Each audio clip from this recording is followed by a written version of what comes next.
उत्तराखंड में प्रधानमंत्री उन्नत ग्राम योजना के तहत 7 जिलों के 15 ब्लॉक के 128 जनजाति बाहुल्य गांव का चयन किया गया। योजना के तहत इन गांवों में निवास करने वाले जनजाति समुदाय की सामाजिक और आर्थिक स्थिति में सुधार लाना है। साथ ही बुनियादी सुविधाओं का विकास, आर्थिक सशक्तिकरण, अच्छी शिक्षा, स्वस्थ जीवन को प्रोत्साहित करना है, जिसको लेकर सचिवालय में बैठक का आयोजन किया गया, जहां मुख्य सचिव राधा रितुड़ी ने जिला अधिकारियों को सभी जनजाति गांव के कैंप लगाकर जनजाति समुदाय के लोगों को जनजाति प्रमाण पत्र उपलब्ध करवाने के निर्देश दिए।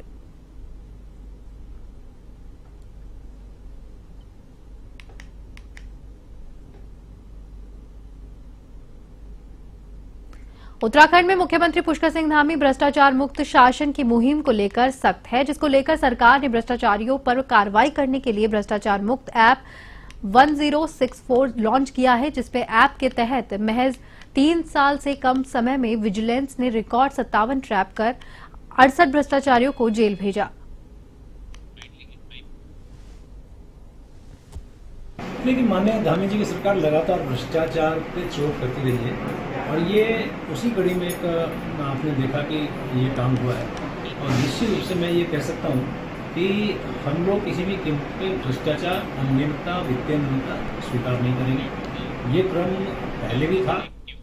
केंद्रीय स्वास्थ्य मंत्रालय के निर्देश पर उत्तराखंड में मिठाई, देसी घी और मक्खन के कारोबारियों के प्रतिष्ठानों पर छापेमारी की गई। इस दौरान खाद्य सुरक्षा विभाग ने लड्डू समेत तमाम मिठाइयां, घी और मक्खन के सैंपल लिए और जांच के लिए भेजे। अपर आयुक्त FDA ताजबर सिंह जग्गी ने जानकारी देते हुए खाद्य सुरक्षा विभाग को उत्तराखंड के सभी जिलों में मिठाई, घी और मक्खन की सैंपलिंग करने के निर्देश दिए।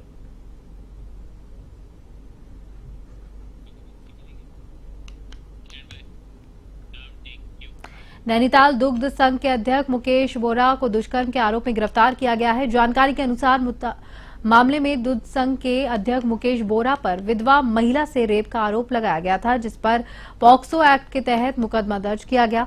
मामले को लेकर आरोपी की जमानत याचिका हाईकोर्ट ने खारिज कर दी है। वहीं कई दिनों से आरोपी फरार चल रहा था, जिसे यूपी से गिरफ्तार किया गया।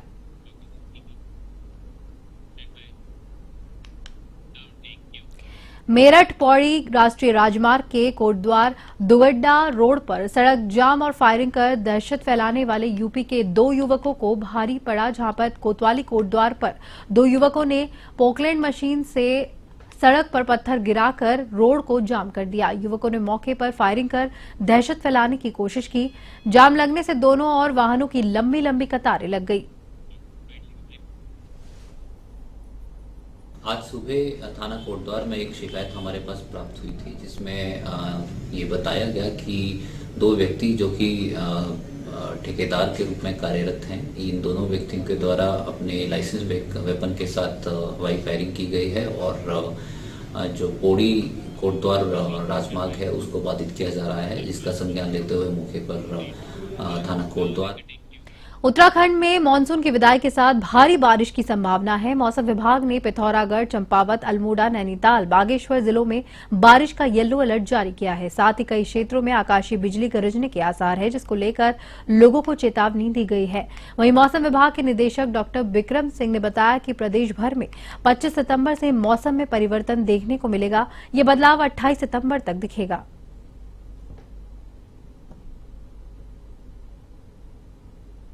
कल से जो ये तापमान है आपका, इसमें कमी आनी चाहिए।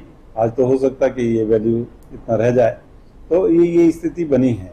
तो इसमें मुख्य कारण यही है कि 4 से 5 दिन कोई बारिश नहीं हो रही है, आसमान साफ है और अच्छी खासी जो धूप है वो निकल रही है।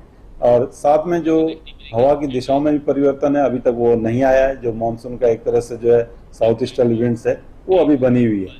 तो कहीं ना कहीं महिला से परमानेंट नौकरी के नाम पर दुष्कर्म के मामले में फरार चल रहे नैनीताल दुग्ध संघ के अध्यक्ष और भाजपा नेता मुकेश बोरा का गिरफ्तारी की खबर सामने आ रही है, जहां उन्हें गिरफ्तार किया गया। मुकेश बोरा को उत्तर प्रदेश के रामपुर जिले से गिरफ्तार किया गया है, जहां एसएसपी नैनीताल ने मुकेश बोरा की गिरफ्तारी का खुलासा करते हुए बताया है कि पुलिस की 5 टीमें मुकेश बोरा की तलाश कर रही थी। इसी बीच पुलिस ने मुकेश बोरा को भागने वाले 4 लोगों को भी सह अभियुक्त के रूप में विवेचना में जोड़ा है। एसएसपी ने गिरफ्तार करने वाली टीम को 2,500 रुपए के इनाम की घोषणा भी की है।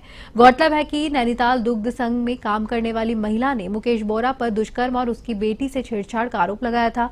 महिला की तहरीर पर मुकेश बोरा के खिलाफ पॉक्सो एक्ट और दुष्कर्म की धाराओं में मुकदमा दर्ज किया गया था। मुकदमा दर्ज होने के बाद से ही बोरा फरार चल रहा था, जहां पुलिस ने उसकी संपत्ति भी कुर्क कर दी।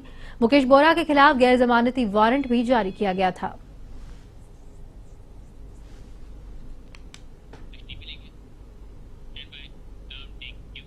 हल्द्वानी में डीएम वंदना सिंह चौहान ने सभी 60 वार्डों में रोस्टर के हिसाब से फॉगिंग करने के निर्देश दिए, जहां पे डेंगू पर समय रहते नियंत्रण पाए जा सके। इसको लेकर डीएम ने नालियों की सफाई और डोर टू डोर जाकर वहीं पिछले हफ्ते 90 से अधिक सरकारी प्रतिष्ठानों में स्वास्थ्य विभाग ने लार्वा चेकिंग करवाई थी, जिसमें 6 सरकारी कार्यालयों में डेंगू के लार्वा पाए गए, जिसके चालान भी किए गए। डेंगू की सक्रियता को देखते हुए निजी और औद्योगिक प्रतिष्ठानों में सोर्स डिटेक्शन का काम किया जा रहा है, जहां डीएम वंदना ने आम जनता से अपील की है कि घरों के आसपास पानी इकट्ठा न होने दे।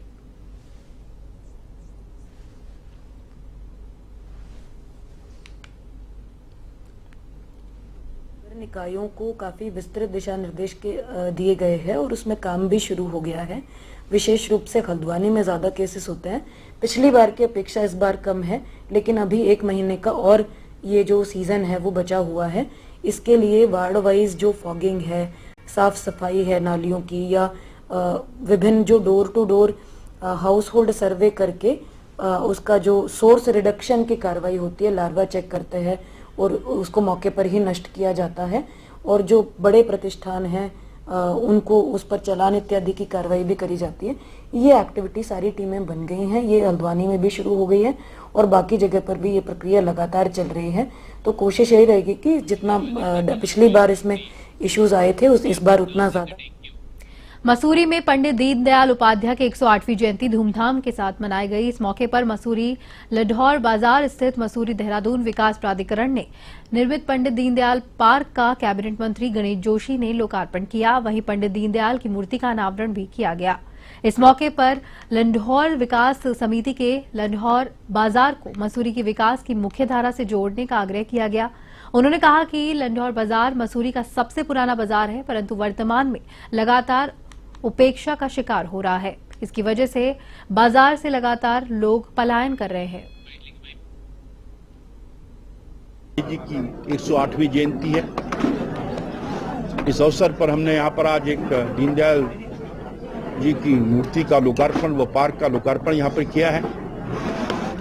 यहाँ पर आकर जो लोग आए उनको नमन करें, उनसे प्रेरणा लें कि उन्हीं की प्रेरणा से आज भारतीय जनता पार्टी सत्ता में है, क्योंकि समाज के अंतिम पीढ़ी के अंतिम व्यक्ति तक विकास की लहर पहुंचनी चाहिए। ये दिशा अगर दी है तो दीनदयाल जी ने दी है। एकात्म मानववाद के जनक भी। प्रदेश सरकार टेक होम राशन स्कीम का कामकाज निजी हाथों में सौंपने जा रही है। ऐसे में प्रदेश की स्वयं सहायता से जुड़ी करीब 40,000 महिलाओं के बेरोजगार होने का खतरा मंडरा रहा है, जिसको लेकर महिला कांग्रेस लगातार इसके विरोध में है। इसी क्रम में महिला कांग्रेस कार्यकर्ताओं के साथ स्वयं सहायता समूह की महिलाओं ने भी राजधानी देहरादून की सड़कों पर उतरकर सचिवालय का घेराव करने की कोशिश की। हालांकि पुलिस प्रशासन द्वारा उन्हें सचिवालय परिसर से पहले ही बैरिकेडिंग लगाकर रोक दिया गया। इस दौरान झमाझम बारिश होने के बावजूद महिला कांग्रेस प्रदर्शन करती रही। महिला प्रदेश अध्यक्ष ज्योति रौतेला का कहना है कि गुरुवार को पूरे प्रदेश में महिला कांग्रेस कार्यकर्ताओं द्वारा डीएम और एसडीएम को ज्ञापन सौंपा जाएगा।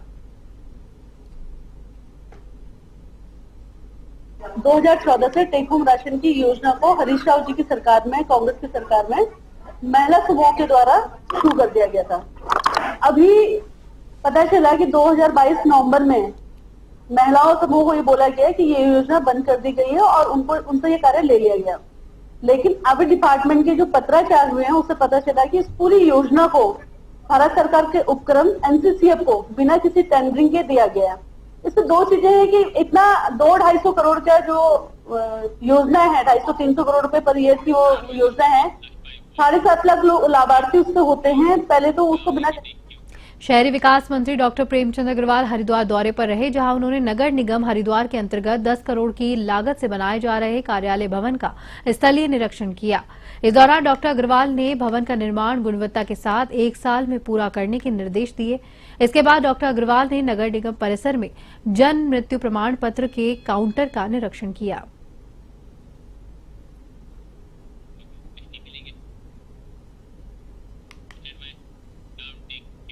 मसूरी में यातायात नियमों का सख्ती से पालन कराए जाने को लेकर एसडीएम अनामिका ने पुलिस और स्थानीय प्रशासन ने संयुक्त रूप से मुख्य चौराहों पर चेकिंग अभियान चलाया, जिसके तहत बिना हेलमेट, तेज गति और यातायात नियमों का उल्लंघन करने वाले लोगों के खिलाफ कार्रवाई की गई, जिसमें नियमों का उल्लंघन करने वालों के चालान काटे गए।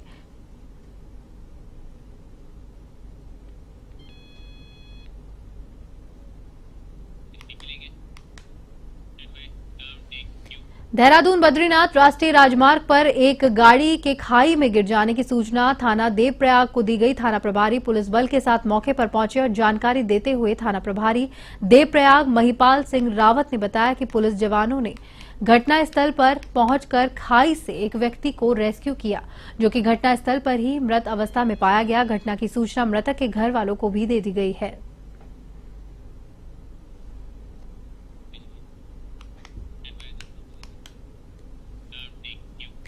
उत्तराखंड में मुख्यमंत्री पुष्कर सिंह धामी ने 16 सितंबर 2024 को घरेलू श्रेणी के विद्युत उपभोक्ताओं को विद्युत टैरिफ में सब्सिडी प्रदान करने के संबंध में शासनादेश जारी किया, जहां पर शासनादेश में हिम आच्छादित क्षेत्र के घरेलू श्रेणी में विद्युत उपभोक्ता जिसका मासिक विद्युत उपभोग 200 यूनिट तक है, उसको लागू विद्युत दरों में 50% सब्सिडी प्रदान की जाएगी। हिम आच्छादित क्षेत्र का निर्धारित प्रचलित नियमों के अनुसार संबंधित क्षेत्र की समुद्र तल से ऊंचाई के आधार पर करते हुए योजना का लाभ प्रदान किया जाएगा। अन्य क्षेत्रों के घरेलू श्रेणी के ऐसे उपभोक्ता जिनका अनुबंधित विद्युत भार 1 किलोवाट तक और मासिक विद्युत वाट 100 यूनिट तक है, उसको विद्युत दरों में 50% सब्सिडी प्रदान की जाएगी।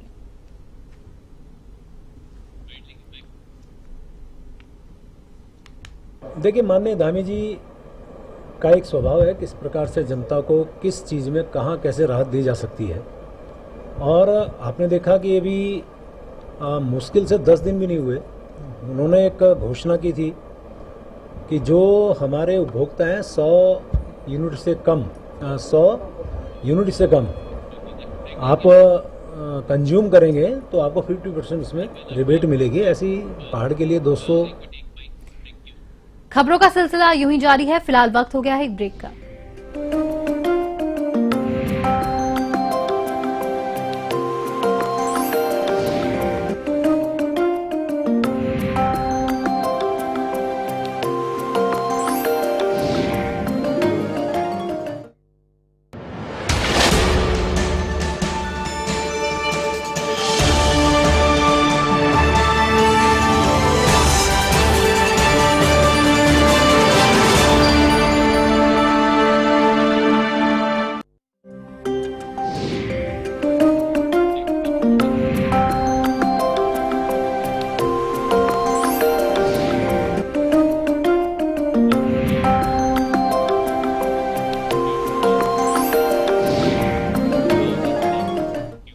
ब्रेक के बाद एक बार फिर से आप सभी का स्वागत है। उत्तराखंड पुलिस अब बदमाशों को गोलियों से जवाब दे रही है। उधम सिंह नगर जिले में एक नए कप्तान मणिकांत मिश्रा के कमान संभालने के बाद से जिले की पुलिस ने तेवर बदले नजर आ रहे हैं, जहां पे पुलिस की 2 बदमाशों से मुठभेड़ हो गई। इस दौरान एक बदमाश गोली लगने से घायल हो गया, जबकि उसका साथी फरार हो गया। घायल बदमाश को काशीपुर के राजकीय अस्पताल में प्राथमिक उपचार के बाद सुशीला तिवारी मेडिकल कॉलेज में रेफर किया गया।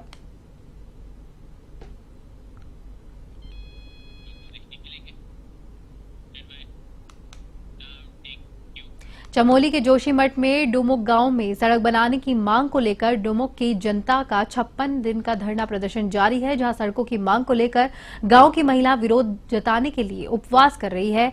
आंदोलनकारियों ने कहा कि शासन प्रशासन ने नियुक्त समिति का गठन किया, जहां पर पद पर त्वरित गति से कार्रवाई की जाए, नहीं तो आंदोलन उग्र हो जाएगा। और आज धरने का 56वां दिन बीत चुका है और हम लोग एक शिष्टमंडल माननीय मुख्यमंत्री जी और मुख्य सचिव राधा रतूड़ी और मुख्य ग्राम्य सचिव राधिका झा से मिले और उन्होंने ये आश्वासन दिया कि बाडिया की टीम आएगी और इस उत्तराखंड की मुख्य सचिव राधा रतूड़ी के आदेशों के बाद भी ऋषिकेश में दोपहिया वाहन चला रहे चालक और पीछे बैठने वाली सवारी हेलमेट नहीं पहनकर लापरवाही कर रही है और ऋषिकेश में नियम तोड़ रहे दोपहिया वाहन चालकों के खिलाफ पुलिस और परिवहन विभाग कार्रवाई नहीं कर रहा। इस मामले में आरटीओ प्रवर्तन मोहित कोठारी ने बताया कि जून से अगस्त तक विभाग ने हेलमेट नहीं पहनने वाले 2300 से भी ज्यादा दोपहिया वाहनों के चालान काट जुर्माना लगाया है।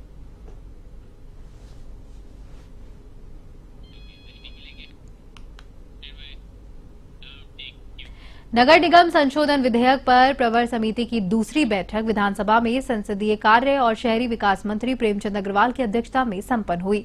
प्रवर समिति की इस बैठक में विधेयक के प्रावधानों और ओबीसी आरक्षण पर समिति के सदस्यों से चर्चा कर अपने अपने सुझाव दिए। जहां शहरी विकास मंत्री प्रेमचंद अग्रवाल ने कहा कि सभी सदस्यों ने अपने अपने सुझाव दिए हैं। 4 अक्टूबर को अगली बैठक की तिथि तय की गई है।